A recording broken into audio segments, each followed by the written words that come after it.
नमस्कार दोस्तों, आप सभी का स्वागत है इसके यूवन में। जैसा कि हम बात कर रहे थे आपके विशेषण, ठीक है। विशेषण जो होता है वी धन शीष धन अंश से मिलकर बना हुआ है और इसके बारे में जो है हमने अच्छे तरीके से भी इसकी व्याख्या भी कर लिए थे, जो कि बताया गया था आपका अर्थ क्या होता है, इसकी परिभाषा क्या होती है, आप यहाँ पे देख भी सकते हैं, ठीक है। उसके बाद से बताया गया कि जिस विकारी शब्द से किसी संज्ञा शब्द की व्याप्ति या मर्यादित होती हैं उसे विशेषण कहते हैं। जैसे काला घोड़ा, तो काला जो है घोड़ा क्या है, काला विशेषण है आपका, ठीक। तो ये सब जो है हमने अच्छे तरीके से कंप्लीट कर लिया था। यहाँ तक कार्य भी इसके कर लिए थे, विशेष्य भी क्या होता है, विशेष्य के बारे में अच्छे से जानकारी दिए थे आपको, ठीक है। उसके बाद से बताया था कि इसमें जो है आपका इसका प्रयोग कहाँ कहाँ करते हैं हम लोग, प्रयोग में आपके ये हम चीज़ लिखवा दिए थे। तो ये जो नोट्स हैं आप अच्छे तरीके से देख सकते हैं और देखकर जो है आप इसे बना भी सकते हैं। उसके बाद से विशेषण का कुछ विशेष्य के रूप में प्रयोग हम लोगों ने देखा था, ठीक है। जैसे बड़े बुजुर्ग व्यक्तियों का आदर या सत्कार करे, तो विशेषण का विशेष रूप में क्या होता है, प्रयोग होता है, विशेषण के रूप में हुआ है। लेकिन यहाँ पे देखेंगे तो केवल किसके रूप में हुआ है, संज्ञा के रूप में प्रयोग हुआ है, क्योंकि यहाँ पे निर्दोष है वो, इसके पहले कोई संज्ञा नहीं है, संज्ञा नहीं होती है तो वहाँ पे ये क्या होता है आपका विशेषण ना होकर संज्ञा हो जाता है। तो इतना चीज़ें हमने कंप्लीट कर लिया था। अब इसके आगे हमको देखना है और आगे जो है वो है आपका कौन सा, तो देख सकते हैं इसके प्रकार। तो ध्यान रखेंगे इसके जो प्रकार होते हैं विशेषण के प्रकारों के वर्गीकरण में ये 5 आधारों पर किया जाता है। जिसमें पहला अर्थ के आधार पर, प्रयोग के आधार पर, रूप परिवर्तन के आधार पर, अवस्था और व्युत्पत्ति के आधार पर जो होते हैं आपके क्रिया विशेषण के प्रकार होते हैं, ठीक है। अब उसके बाद से बात करते हैं कि अर्थ के आधार पर विशेषण के प्रकार कितने होते हैं। तो ध्यान रखिएगा अर्थ के आधार पर विशेषण के प्रकार जो होते हैं ना वो 4 होते हैं। कितने होते हैं, सामान्यतः प्रकार कहे जाते हैं, और जो कि कितने होते हैं आपके 4 हैं। पहला है गुणवाचक विशेषण, सर्वनामिक विशेषण, संख्यावाचक विशेषण और उसके बाद से परिमाणवाचक विशेषण, ये होते हैं। तो आप ध्यान देंगे गुणवाचक विशेषण क्या होता है, यानी कि ऐसे विशेषण जो संज्ञा अथवा सर्वनाम शब्दों के गुण, दोष, दशा, अवस्था, रंग, रूप, आकार, आकृति इत्यादि का बोध कराते हैं, उन्हें ही गुणवाचक विशेषण कहते हैं। तो कहने का मतलब यही है कि जैसे बात किया जाए अगर इसको पहचानने का नियम क्या होता है, जैसे में तो देखा गया है अच्छा, भला, क्रोधी इत्यादि। यानी कि अगर इसको आपको पहचान करना है तो देखिए पहचान का नियम क्या है कि संज्ञा अथवा सर्वनाम के साथ कैसा, कैसी, कैसे से अगर प्रश्न करने पर जो उत्तर आपको मिलता है वही गुणवाचक विशेषण कहलाता है, ठीक है। गुणवाचक विशेषण होता है आपका। जैसे वह अच्छा भला व्यक्ति कहाँ है, तो यहाँ पे देखेंगे कि कैसा व्यक्ति, तो भला और अच्छा, दो दो विशेषण आपके यहाँ पे आ गए, ठीक है। तो अच्छा और भला ये क्या हो जाएगा आपका विशेषण हो जाएगा। उसके बाद से बात करते हैं इसके आगे कि बहादुर बच्चा भला कैसे हार सकता है। तो यहाँ पे देखेंगे कि कैसा बच्चा, तो बहादुर बच्चा, इसका मतलब बहादुर क्या हो जाएगा, विशेषण हो जाएगा। तो ये जो है गुणवाचक विशेषण है, इसके एग्जाम्पल दिए गए हैं, आप इसके एग्जाम्पल को समझ लिए होंगे और इसको जो है आप अपने कॉपी में नोट भी कर लीजिएगा। अगला है सार्वनामिक विशेषण। देखिए सार्वनामिक विशेषण क्या होता है कि सर्वनाम शब्द ही अपने सर्वनामिक रूप में विशेषण का कार्य करते हैं। कहने का मतलब ये है कि सर्वनाम का सर्वनाम के रूप में प्रयोग देखेंगे और उसके बाद से जो है सर्वनाम का सार्वनामिक विशेषण के रूप में। अब यहाँ पे देखा जाए तो जैसे सर्वनाम जब संज्ञा के स्थान पर आ जाए तब वह सर्वनाम कहलाता है। अगर ये संज्ञा के स्थान पर आए तो सर्वनाम कहलाएगा, लेकिन सर्वनाम जब संज्ञा के साथ संज्ञा के ठीक पहले संज्ञा की विशेषता के लिए आए तब वह सार्वनामिक विशेषण कहलाता है। जैसे बात करते हैं कि वह इधर ही आ रहा है, तो यहाँ पे देखेंगे कि जैसे कहा जाए तो मोहन जो है इधर ही आ रहा है, तो मोहन संज्ञा था, उस संज्ञा की जगह पे क्या आ गया, सर्वनाम आ गया। तो यहाँ पे केवल यह सर्वनाम ही होगा, दूसरा चीज़ नहीं होगा। लेकिन अगर यही बात किया जाए कि वह बालक इधर ही आ रहा है, तो जैसे ही बालक जोड़ देगा ना, तो बालक जोड़ेगा तो किस में आ जाएगा, सार्वनामिक क्रिया विशेषण में आपका जो है आ जाएगा। तो देख सकते हैं जैसे ही कहा गया कि वह इधर ही आ रहा है और इसका एग्जाम्पल दे दिए कि इस बालक को कौन समझाए, या वह पुरुष जो है इधर ही आ रहा है। तो पुरुष संज्ञा के पहले अगर सर्वनाम आता है, संज्ञा के पहले अगर क्या आता है, सर्वनाम आता है, तो वहाँ पे सार्वनामिक विशेषण होता है।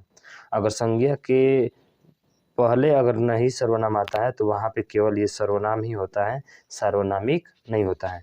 उसी तरह से इसको अब कौन समझाए, तो यहाँ पे दिया गया इस बालक को कौन समझाए, तो बालक आ गया ना, तो संज्ञा है, संज्ञा की क्या बता रहा है, विशेषता, इसलिए यहाँ पे इस जो होगा ना वो सार्वनामिक विशेषण होगा। लेकिन इसमें आप देखेंगे तो इसको जो है अब कौन समझाए, तो इसको के बाद यानी कि सर्वनाम के बाद कोई संज्ञा नहीं है, इसलिए ये केवल क्या है, सर्वनाम है। ठीक है, क्या है, सर्वनाम है। ठीक, उसके बाद से ऐसे एग्जाम्पल आपके दिए गए हैं कई, आप देख सकते हैं यहाँ पे। ठीक है, कौन बच्चा जो है बात कर रहा है, यहाँ पे कौन बात कर रहा है, तो ये जो है प्रश्नवाचक सर्वनाम है, और यहाँ पे जो है कौन आपका क्या है, सार्वनामिक विशेषण है। उसी तरह से बात किया जाए तो देखिए, एक पुस्तक आती है, अगर ऑथेंटिक आपको पढ़ना है तो एक पुस्तक आती है, मानक हिंदी व्याकरण और रचना। इसके आधार पर आप उसको जो है आसानी से पढ़ सकते हैं। अब देखिए नोट में कुछ नोट दिया गया है कि समस्त सर्वनाम जो होते हैं वो सर्वनामिक विशेषण नहीं बनते। अब कहने का मतलब कि सभी सर्वनाम को आप जो है सर्वनामिक विशेषण नहीं बनते हैं। जैसे पुरुषवाचक हो गया, निजवाचक हो गया, सर्वनामों का प्रयोग सर्वनामिक विशेषण के रूप में नहीं होता है यदि पुरुषवाचक और निजवाचक सर्वनाम संज्ञा के ठीक पहले आ भी जाए तो इन्हें सर्वनामिक विशेषण नहीं कहते हैं।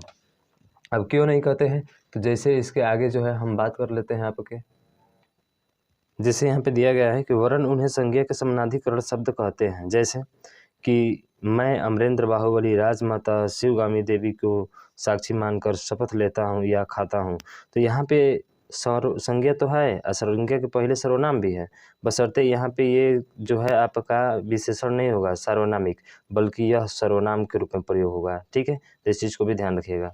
उसके बाद से शेष चारों सर्वनाम, अब कहने का मतलब कि 2 सर्वनाम पुरुषवाचक और निश्चयवाचक सर्वनाम, निजवाचक सर्वनाम जो है वो नहीं होते हैं, तो 4 बचे, तो 4 शेष रूप में प्रयोग किए जाएंगे। तो वही लिखा है कि शेष चारों सर्वनाम सर्वनामिक विशेषण बनते हैं, और इन चारों सर्वनाम के आधार पर ही सर्वनामिक विशेषण के 4 उपभेद बनते हैं, जिसमें पहला संबंधवाचक सर्वनामिक विशेषण, जैसे जो बच्चा पढ़ेगा वह बच्चा सफल होगा, तो बच्चा के पहले क्या आ गया, वह, और यहाँ बच्चे के पहले क्या आया, जो, इसलिए ये संबंधवाचक सर्वनामिक विशेषण हो जाएगा। उसी तरह से निश्चयवाचक सर्वनामिक विशेषण क्या होता है, तो यह इसमें देखें कि यह बालक पढ़ रहा था, संकेत, इस निश्चयवाचक को हम लोग संकेतवाचक भी बोलते हैं। उसके बाद से अनिश्चयवाचक सर्वनामिक क्रिया विशेषण क्या होता है कि कोई बच्चा आया था, कोई बच्चा आया था। फिर जो है अनिश्चयवाचक है ये, और फिर प्रश्नवाचक सर्वनामिक विशेषण क्या होता है कि कौन बच्चा आया था। ठीक है, तो यहाँ पे कौन जो होगा, कौन सा होगा, सार्वनामिक विशेषण हो जाएगा।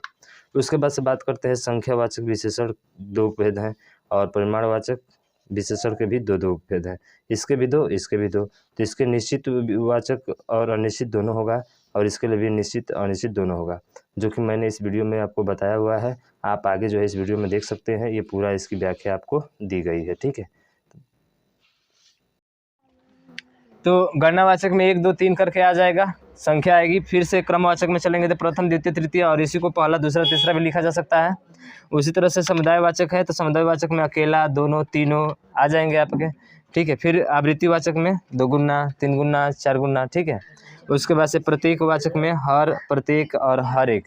तो ये जो होते हैं आपके निश्चित संख्यावाचक विशेषण होते हैं। ये पूरा क्या होते हैं, निश्चित संख्यावाचक विशेषण होते हैं।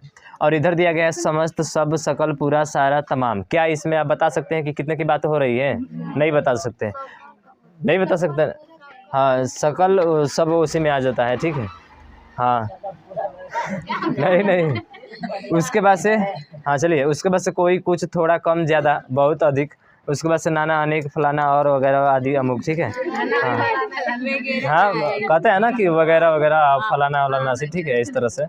तो ये जो होते हैं आपके अनिश्चितवाचक, ये क्या होगा, अनिश्चितवाचक विशेषण। 2 चीज़ें समझ में गया आगे ना, पहला चीज़ के निश्चित, और ये क्या होता है, अनिश्चित होता है। जिसे आप संख्या के रूप में गिन सकते हैं वो आपका निश्चित भी होगा और अनिश्चित भी होगा, लेकिन आप जिसे मापा या तौला जाता है, गिना नहीं जा सकता, वो आएगा परिमाणवाचक विशेषण में। समझ रहे हो ना, वो किस में आएगा, परिमाणवाचक विशेषण में आएगा, और निश्चित भी होगा और अनिश्चित भी होगा। जैसे बात किया जाए 2 लीटर दूध, क्या है, निश्चित है, तो इसका मतलब है कि क्या हो जाएगा, निश्चित परिमाणवाचक विशेषण। समझ में आ रहा है ना। अगर यदि कहा जाए कि क्या बोलते हैं, सारा दूध, अगर कहा जाए क्या है, सारा दूध कहा जाए, तो सारा दूध का मतलब कि अनिश्चित है और मापने तौलने वाला है। इसका मतलब है कि अनिश्चित परिमाणवाचक विशेषण हो जाएगा। अगर हम कह दें कि 2 व्यक्ति, किस में आ जाएगा, इसमें आएगा संख्यावाचक, और निश्चित है तो निश्चित संख्यावाचक विशेषण। अगर मैं कह दूं कि कुछ व्यक्ति,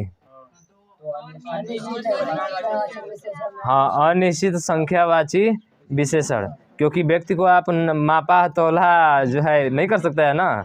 हाँ, इसका मतलब ये है कि आपका इसमें आएगा। समझ में आ गया पूरा? पूरी इसकी कहानी समझ में आई? परिमाण वाले में नापा तोला और क्या किया जा सकता है?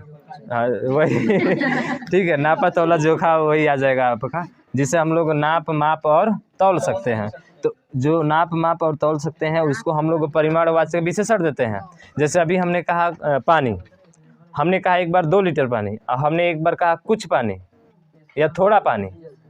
तो थोड़ा पानी कहा, फिर 1 लीटर पानी कहा ना, तो ये दोनों मापने वाला है ना आपका पानी, तो मापने वाला है तो कभी इसमें जा नहीं सकता है। अब 2 कहा हमने तो ये श्योर हो गया, निश्चित हो गया। 2 लीटर कहा पानी तो निश्चित हो गया, तो निश्चित हो गया तो परिमाणवाचक होगा ना। तो इसका मतलब निश्चित परिमाणवाचक आपका 2 लीटर हो जाएगा, ठीक है ना। उसके बाद से कह दिए कि कुछ पानी या थोड़ा पानी लाओ, तो थोड़ा पानी लाए कहे तो यहाँ पे क्या हो जाएगा? अनिश्चित हो जाएगा, और किस में हो जाएगा? परिमाणवाचक में हो जाएगा। तो समझ में आ गया पूरा इसका?